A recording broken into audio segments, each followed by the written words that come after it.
తాడిపత్రి మరియు సజ్జలిన ప్రజలకి సంక్రాంతి శుభాకాంక్షలు. ఈరోజు నేను ప్రెస్ మీట్ పెట్టడానికి కారణము మా ఊరి సర్పంచ్ సజ్జలిన రాజు అంటారు, అలియాస్ ఎమ్మెల్యే అని కూడా అంటారు, సజ్జలిన ఎమ్మెల్యే అని కూడా అంటారు అతన్ని. ఆయన నిన్న ఏదో సజ్జలినలో ఒక అబ్బాయి నిన్న రాత్రి 9:30 ఆ టైంలో ఇంటికి పోతూ ఉంటే అక్కడ డ్రైనేజ్ అస్తవ్యస్తంగా ఉండి ఆ డ్రైనేజ్ కనపడక అతను ఆ డ్రైనేజ్ గుంతలో పడ్డాడు. ఆ గుంతలో పట్టి దాదాపు 15 నిమిషాల వరకు ఎతికాడు అతని ఫోన్ కోసం. పాపం జనవరి 13వ తేదీ అతను ఫోన్ కొనుక్కున్నాడు, 43,000 పెట్టి ఫోన్. పాపం 43,000 పెట్టి ఫోన్ కొనేసరికి కనుక అర్థం కాక 15 నిమిషాలు అదే ఆ ప్రజలందరూ చుట్టుకొని చూస్తున్నారని కొంచెం కూడా లేకుండా పాపం ఎత్తుకుంటా ఉన్నాడు. మాకే బాధ అనిపించింది. అంతమంది చుట్టుకొని ఎవరో సోషల్ మీడియాలో పోస్ట్ పెట్టారని. అది రాజుకి ఏం బాధ అనిపించిందో. డెవలప్మెంట్ గురించి నువ్వు మాట్లాడుకోకుండా ఏదో సజ్జలిన గ్రామం గురించి మాట్లాడి ఏం డెవలప్మెంట్ చేసావు నువ్వు? అంత డెవలప్మెంట్ చేసి అన్ని రోజుల నుంచి కాలువ పడుతుంది కదా, క్లీన్ చేయించచ్చు కదా. రోజు 2 రోజులకు ఒకసారి బ్లాక్ అవుతా ఉంది. మా తాతగారు సర్పంచ్ ఉన్నప్పుడు వారానికి ఒకసారి క్లీన్ చేయించేటోళ్ళం. అక్కడ మసీద్ ఉంది, ముస్లింస్ రోజు నమాజ్కి వెళ్తారు.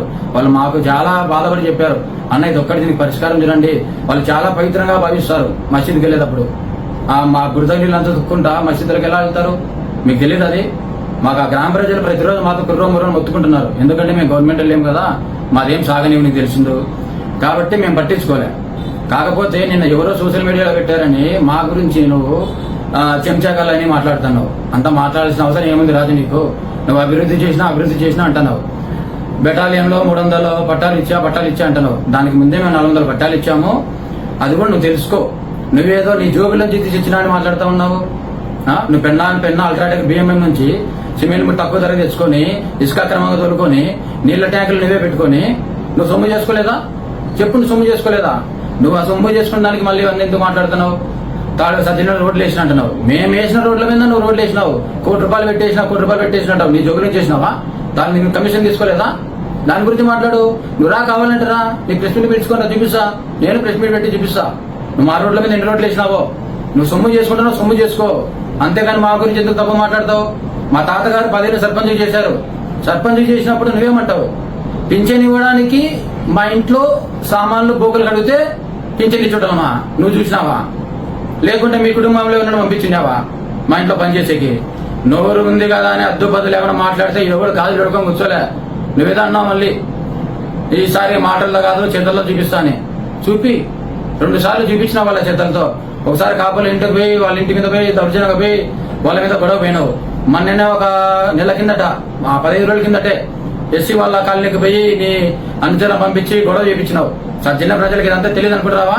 మా తాత ఉన్నప్పుడు సర్పంచ్ ఉన్నప్పుడు అసలు గొడవలే లేవు. నువ్వు ఎప్పుడైతే సజ్జన సర్పంచ్ అయినావో, నువ్వు 2 ఏళ్ళు అయిందో లేదో సర్పంచ్ అయ్యి అన్ని గొడవలు పెడతావు నువ్వు. జాగ్రత్త రాజు. ఊరు ప్రశాంతంగా ఉంది, ప్రశాంతంగా ఉండని. నువ్వు నీ మాటలతో నువ్వు ప్రెస్ మీట్ మీదకి వచ్చి ఏదో తప్పకని పుడుకుని మాట్లాడేస్తావు. అవన్నీ మాట్లాడడం వల్ల దారి ఎక్కడికో తీస్తుంది. ఈసారి మాటలతో కాదు చేతుల్లో చూపిస్తా అంటున్నావు. అదే చూపిస్తాను, నువ్వు చేతుల్లో చూపిస్తున్నావు. సజ్జన ప్రజలంతా దండం పెడతారు నీకు. వాళ్ళు ఉన్నప్పుడే బాగుండే కదా, ఈయన వచ్చి అన్ని చేతులతో చూపిస్తాను భయపడతారని. ఇదే నా అభివృద్ధి అంటే. ఇంకా మంచిది చెయ్యి. మేము సర్పంచ్ ఉన్నప్పుడు ఒకరోజు లైట్ పడకపోతే సోషల్ మీడియా పెడతా ఉండేవి. మేము ఆ రోజు ఇదే విధంగా ఏమైనా కౌంటర్ ఇచ్చినామా? ఇదే కదా. నీకెందుకు అంత రోజు సమస్య ఉంది ఈరోజు? అంతగా మాట్లాడుతున్నావు. సజ్జలిన ప్రశాంతంగా ఉంది. నువ్వు మళ్ళీ ఆడ కక్షల కార్పొరేట్లు మొదలు లేపెట్టాకు. నువ్వేమైనా డెవలప్మెంట్ చేసినావా? ఆ 300 ఫ్లాట్లు నువ్వు ఇచ్చినా అంటున్నావే, దానికి మీద మేము 400 ఫ్లాట్లు పంచాము. ఆ భూమి నువ్వు ఇచ్చావా? మేము మా సొంత భూమి మా జోబుల నుంచి ఇచ్చాము. మా భూమి ఇచ్చి 200 ఎకరాల భూమి కలెక్ట్ చేశాము. దీనికి ఇంకా వివరణ ఇవ్వాలంటే ఒక గంట సేపు టైం పడుతుంది. నువ్వు మళ్ళీ ఈసారి కౌంటర్ పెట్టు. నువ్వు రివర్స్ కౌంటర్ నీ చరిత్ర మొత్తం బయట తీసి చెప్తా. మాటలు జాగ్రత్తగా రాణించుకుంటే నీకు మంచిది, మాకు మంచిది. జాగ్రత్త. బై.